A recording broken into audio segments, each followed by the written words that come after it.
Freddie Freeman never wanted to leave Atlanta. We know this. We knew this when he signed with LA, that he wanted to stick with Atlanta.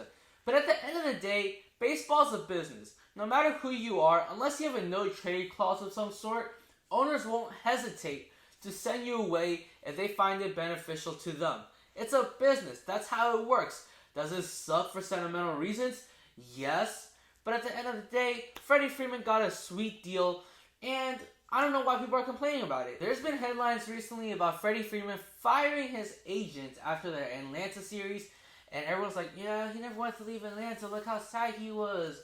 And then there was a story that came out about the agent saying that the agent didn't tell Freddie Freeman about the last offer from Atlanta.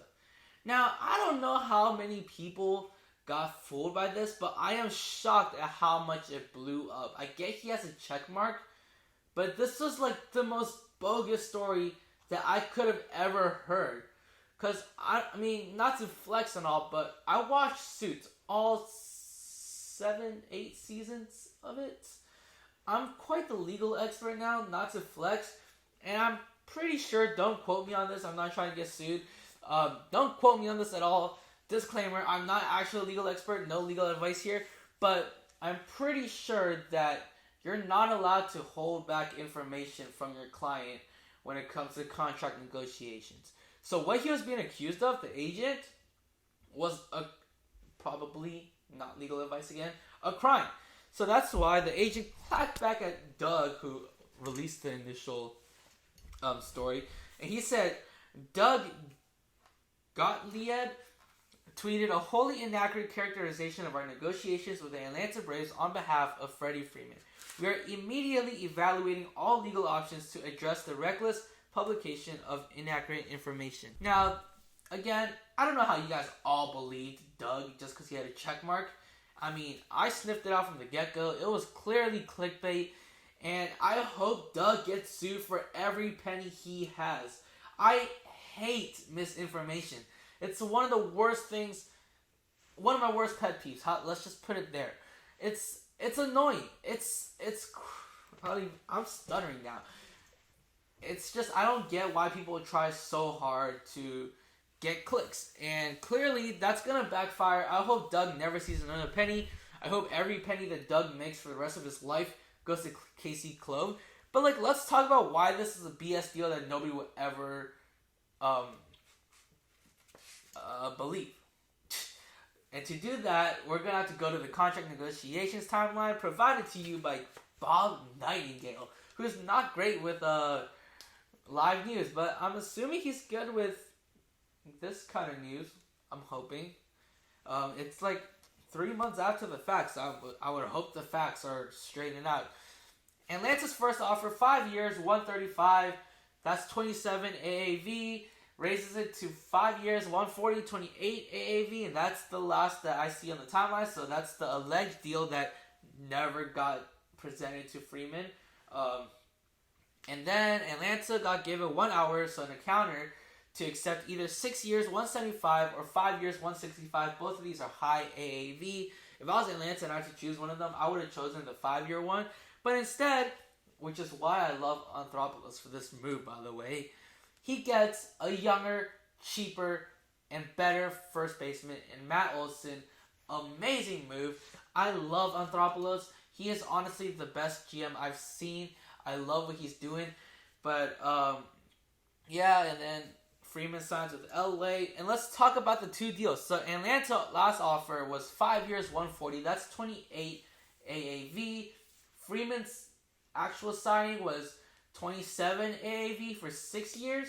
So he's making less money per year, which is why a lot of Braves fans are mad at this. But we'll get into that later. But yeah, he's making 27 AAV for 6 years instead of 28 AAV for 5 years. At the end of this deal, Freeman's going to make $22 million more than he did from the last offer from the Braves. Because guess what? People age. Freeman at 30, he's 33, 32. He's going to be 37 at the end of his contract. I'm sorry, but nobody's going to pay a 37-year-old anywhere close to $22 million which is the difference here in between the two contracts. So, at the end of the day, the agent made the right move. He got his client $22 million more. In fact, after Freddie Freeman fired him, I would have been happy if I was the agent. Because if there was any bit of Freddie Freeman that said, yeah, I'll take $22 million less to sign with the Atlanta Braves instead of the Dodgers, where my family is from anyways, I would have been like, okay, yeah, that's your thing. Let's sign this. I'm no longer your agent, because now I'm going to get part of that contract that I just got you. But I'm not representing a dude who just lost me on like millions of dollars just because he wanted to go with the Braves, who, by the way, aren't known for giving good contracts. And that brings me to the Braves fans that were initially mad because Freddie Freeman didn't take a pay cut or anything to stay with the Braves. They're like, oh, he should have taken a team-friendly deal to stay with the Braves. He's not loyal. He's not loyal. Can you look at the Ronald Acuna and Ozzy Albies contracts right now? And then the Matt Olson one is a bit below market value as well, but it's a lot closer than Acuna and Ozzy. Ronald Acuna Jr., superstar. Ozzy Albies, mid. Matt Olson, superstar. They're all on very team-friendly deals. What makes you think that after looking at those three contracts, that Anthopoulos ever had any intentions of giving Freddie what he gave to Atlanta? There's none of that. I doubt he was ever going to pay Freddie the amount that he really wanted. But it is what it is. It's a business. Like I said, he got a younger, cheaper, better first baseman. Well played, Anthopoulos. That's what you're paid for. You're paid to do good business, not to be sentimental.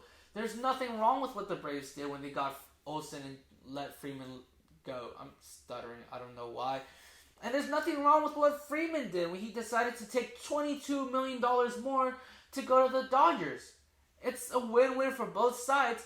I don't know why the Braves agent got fired, but I mean, I doubt the agent could have gotten Freeman what he's getting right now from the Dodgers. I think the agent did an amazing job.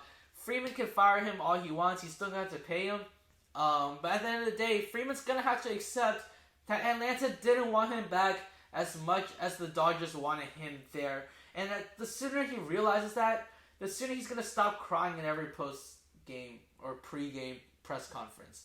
Because honestly, it's getting a bit annoying. You're a baseball player. You're getting paid $27 million to play. Go play ball, dude. Stop crying, bro. Like, you could go back over the offseason, too. It doesn't matter at all. Thank you guys for watching. If you guys want to stay tuned for more of whatever this video is, feel free to subscribe right here. If you guys just want to check out some more videos right now, this is my most recent upload. Again, thank you guys for watching. And as always, it is Stro season all season.